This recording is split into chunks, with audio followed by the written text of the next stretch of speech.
السلام علیکم ورحمۃ اللہ تعالی وبرکاتہ۔ ناظرین، آپ دیکھ رہے ہیں تیمم کورس، اور آج تیمم کورس کا یہ تیسرا لیکچر ہے، اور ٹاپک ہے ہمارا کہ تیمم کب کرنا جائز ہے، کن کن صورتوں میں تیمم کرنا جائز ہے۔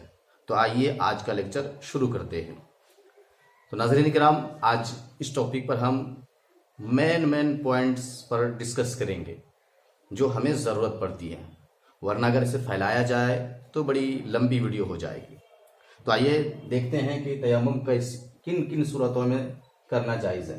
کہہ رہے جب پانی پر قدرت نہ ہو، یعنی ایسی جگہ پر موجود ہو کہ وہاں چاروں طرف 1.5 کلومیٹر تک پانی کا کوئی پتہ نہ ہو۔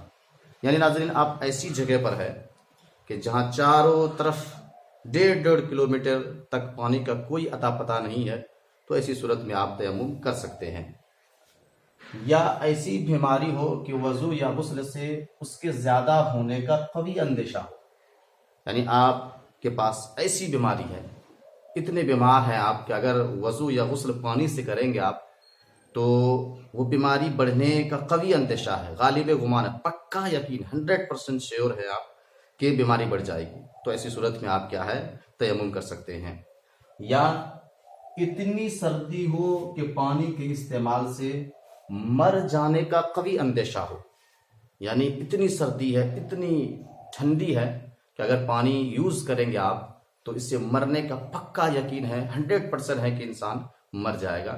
تو ایسی صورت میں تیمم کر سکتے ہیں۔ ہاں، ایسا نہیں ہے کہ جیسے ٹھنڈی کا موسم ہے، تھوڑی موڑی ٹھنڈی ہے اور آپ چاہیں گے کہ نہیں یار کیا ہے، اگر ہم پانی سے وضو یا غسل کریں گے تو یہ ہو جائے گا، ایسا ہو جائے، ایسا نہیں ہے، اس طرح آپ نہیں کر سکتے ہیں۔ یہ کنڈیشن یاد رکھنا ہے۔ کہہ رہے یا دشمن کا خوف ہو، یعنی آپ کو یقین ہے کہ جس جگہ پانی ہے وہاں دشمن ہے، وہ مار ڈالے گا، تو ایسی صورت میں آپ تیمم کر لیں۔ یا پھر ایسا غریب نادر کا قرض خواہ کہ اگر وہاں پر جائے گا تو اس کا قرض خواہ اسے قید کرا دے گا، تو ایسی صورت میں بھی آپ تیمم کر سکتے ہیں۔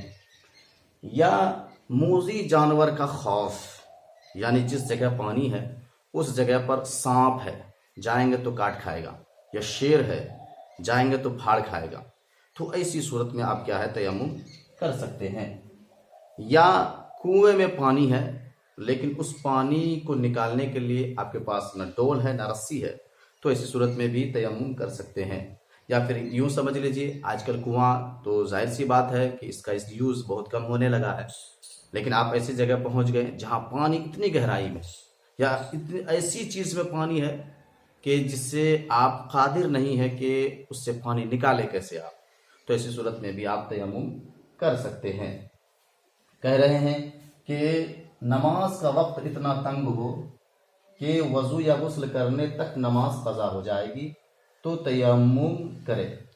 مطلب اتنا شارٹ ٹائم ہے آپ کے پاس کہ آپ دیکھ رہے ہیں کہ ہمارے پاس اتنا شارٹ ٹائم ہے، مختصر وقت ہے کہ اگر ہم تیمم کریں گے، وضو کریں گے یا غسل کر لیں گے تو ہمارا نماز کا وقت چلا جائے گا اور نماز قضا ہو جائے گی۔ تو ایسی صورت میں آپ کیا ہے، تیمم کر کے نماز پڑھ لیں، لیکن اس کے بعد پھر سے آپ کو وضو کر کے یا غسل کر کے آپ کو اس نماز کو دہرانا یہ لازم ہے۔ یہ کنڈیشن اس بات میں ہے۔ یا پانی بک رہا ہے، پاس حاجت ضروریہ سے زیادہ دام نہیں ہے، یعنی کہیں پانی بک رہا ہے لیکن آپ کے پاس اتنا ہی دام ہے، اتنی ہی رقم ہے کہ جس سے آپ کی ضرورت ہو، حاجت ضروریہ ہے، تو ایسی صورت میں بھی آپ کیا ہے، تیمم کر سکتے ہیں کہ آپ کے پاس پانی خریدنے کے لیے زائد رقم نہیں ہے۔ تو یہ آپ کے پاس آپشن ہے۔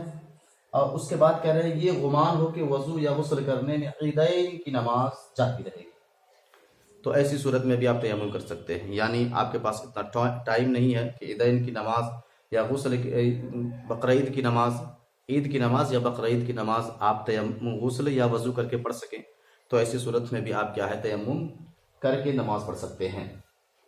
اس کے بعد کہہ رہے اتنا پانی ملا کہ جس سے وضو ہو سکتا ہے اور نہانے کی ضرورت ہے، تو وضو کرے اور غسل کے لیے تیمم کرے۔ یعنی آپ کے پاس اتنا پانی ہے کہ جس سے آپ وضو کر سکتے ہیں لیکن آپ کو نہانے کی بھی ضرورت ہے، تو ایسی صورت میں کہا گیا ہے کہ آپ اس پانی سے کیا ہے وضو کر لے اور غسل کے لیے آپ تیمم کر لے۔ پھر کہہ رہے ہیں بدن یا کپڑے پر اتنی نجاست لگی، یعنی اتنی ناپاکی لگی کہ جتنی نجاست کے ہوتے ہوئے نماز جائز نہیں، اور پانی صرف اتنا ہے کہ وضو کرے یا نجاست دور کرے، تو نجاست دور کرے اور اس کے بعد تیمم کر لے۔ کیا کہہ رہے ہیں کہ بدن یا کپڑے میں کیا ہے نجاست ناپاکی لگ گئی، اتنی نجاست لگ گئی کہ جس سے آپ وہ نماز نہیں پڑھ سکتے ہیں، لیکن آپ کے پاس پانی کتنا ہے؟ کہہ رہے ہیں کہ پانی اتنا ہے کہ وضو کریں آپ یا پھر وہ کپڑا دھوئے یا پھر نجاست دور کرے۔ تو ایسی صورت میں کہا یہ گیا ہے کہ نجاست آپ دور کر لیجئے اور اس کے ساتھ ساتھ آپ تیمم کر لیجئے، لیکن ہاں شرط یہاں پر یہ ہے کہ پہلے آپ نجاست دور کیجئے، اس کے بعد آپ تیمم کریں گے۔ اگر آپ نے پہلے تیمم کر لیا تو آپ کو پھر سے تیمم کرنا پڑے گا۔